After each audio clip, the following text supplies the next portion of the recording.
రాజకీయ నాయకులంటే ఎంతసేపు రాజకీయాలే కాదు, అప్పుడప్పుడు నమ్మి ఓట్లేసిన జనంలకు పోయి అలా తిప్పలు చూడాలి. శాతనైతే సొంత పైసలు ఇచ్చి సాయం చేసి ఆ టెంక సర్కార్ తరఫుకించి గా తిప్పలు బాపాలి. ఇగో గీ ముచ్చటకు అనంతపురం జిల్లా మడకశిర ఎమ్మెల్యే ఎంఎస్ రాజన్నకు సరిగ్గా సరిపోతాడు కావచ్చు. గింతంత టైం దొరికినా చాలు జనంలకు పోయి ఏదోటి చేస్తూనే ఉంటాడు. మరి ఇప్పుడేం చేసిండు అనంటే మడకశిర ఎమ్మెల్యే ఎంఎస్ రాజన్న పంతుల అవతారం ఎత్తిండు.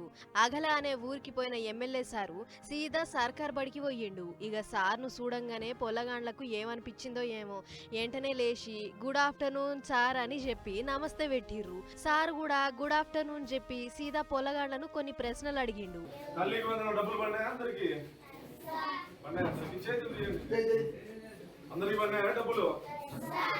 తల్లికి వందనం పైసలు పడ్డాయా బేటా అని అడగంగానే పొలగాళ్ళంతా ఎస్ సార్ అని చెప్పిర్రు.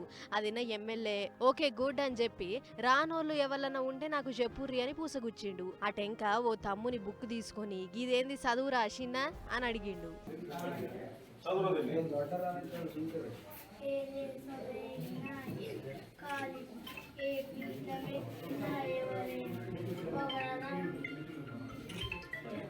ఈ తల్లి భూమి భారతిని జాతి హిందూ గౌరవము భయపడకూడదు.